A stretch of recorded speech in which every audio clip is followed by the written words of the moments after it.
Hello friends, online take information চ্যানেলে আপনাদের সকলকে জানাই স্বাগতম। আমি নাজমুস। আজ ইতিমধ্যে সকল রাজ্য এবং দেশবাসীর জন্য উঠে এসেছে বাছাই করা আজকের 10টি একাদাম লেটেস্ট আপডেট। এর সাথেই রয়েছে আজকের সব থেকে বড় খবর, আগস্টের আগেই বড়সড় ধাক্কা খেতে পারে মোদী সরকার পড়ে যেতে পারে আগস্টেই। উঠে এসেছে এমন একটি বড় খবর, সরে যেতে পারে নীতিশ, জানলে আপনি অবাক হবেন। এর সাথেই রয়েছে এবার জিও আর এয়ারটেল দিনের পর দিন যে পরিমাণে দাম বাড়িয়ে দাদাগিরি করে বেড়াচ্ছে, এবার তাদের দাদাগিরি থামাতে বিএসএনএল এর তরফ থেকে রয়েছে বড় পদক্ষেপ। মাথায় হাত পড়তে পারে এবার জিও এয়ারটেলের। এর সাথে রয়েছে সরকার তৃতীয়বার গঠনের পর এবারে বাজেট নিয়ে রয়েছে আজকের বড় একটি খবর। তৃতীয় মোদী সরকারের প্রথম পূর্ণাঙ্গ বাজেট কবে জানিয়ে দিল কেন্দ্র।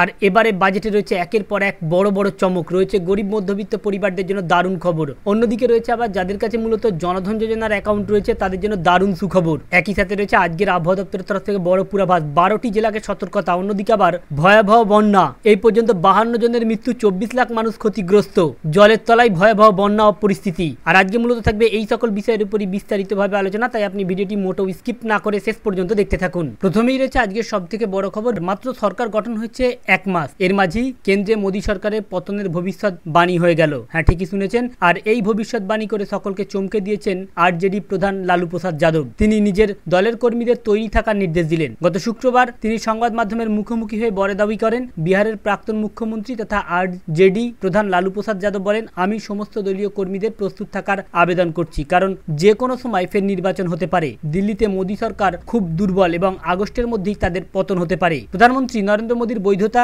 1/3 নামিয়ে আনা হয়েছে এবং তার সরকার শেষ পর্যায়ে রয়েছে।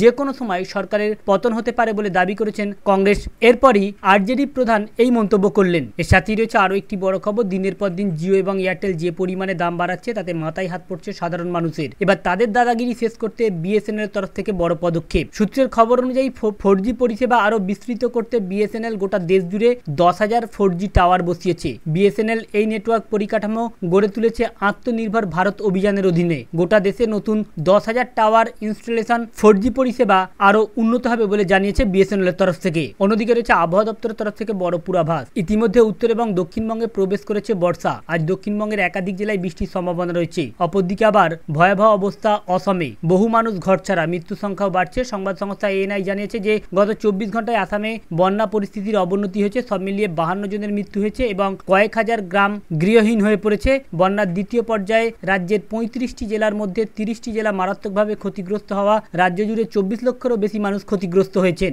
একই সাথে আবার তৃতীয় মোদী সরকারের প্রথম পূর্ণাঙ্গ বাজেট পেশ আগামী 23শে জুলাই। কেন্দ্রীয় মন্ত্রিসভার সিদ্ধান্তে সিলমোহর দিলেন রাষ্ট্রপতি দ্রৌপদী মুর্মু। শনিবার বাজেট অধিবেশনের দিনক্ষণ জানিয়ে দিলেন সংসদ বিষয়ক মন্ত্রী কিরণ রিজিজু। এর সাথে রয়েছে যাদের কাছে মূলত জনধন যোজনার অ্যাকাউন্ট রয়েছে তাদের জন্য দারুণ সুযোগ। দেশের সমস্ত গরিব মধ্যবিত্ত পরিবারদের অ্যাকাউন্ট রয়েছে এই জনধন যোজনায়। আর এবারে তাতে বড় ধরনের ফেসিলিটি দিতে চলেছে সরকারের তরফ থেকে। যাদের মূলত সচল অ্যাকাউন্ট রয়েছে, কেওয়াইসি করা রয়েছে, তারা যদি কোনো বিপদে পড়ে বা বিপাকে পড়ে তাহলে তারা 10,000 টাকা পর্যন্ত ওভারড্রাফট পাবে। তেমনই ভাবে এর সাথে যদি রুপে ডেবিট কার্ড থেকে থাকে, সেই রুপে ডেবিট কার্ডে এমন একটি বীমা রয়েছে যে বীমা দ্বারা অনেক উপকৃত হবেন দেশের গরিব মধ্যবিত্ত পরিবারগুলি। কোনো কারণে যদি ওই রুপে ডেবিট কার্ড থাকা সত্ত্বেও যদি কোনো ওই রুপে ডেবিট কার্ড হোল্ডারের অ্যাক্সিডেন্ট হয় তাহলে সেখানে আর্থিক সাহায্য পাবে। এছাড়াও যদি কোনো অঙ্গহানি বা বড় ধরনের ক্ষতি হয়ে থাকে সেখানে সাহায্য পাবে।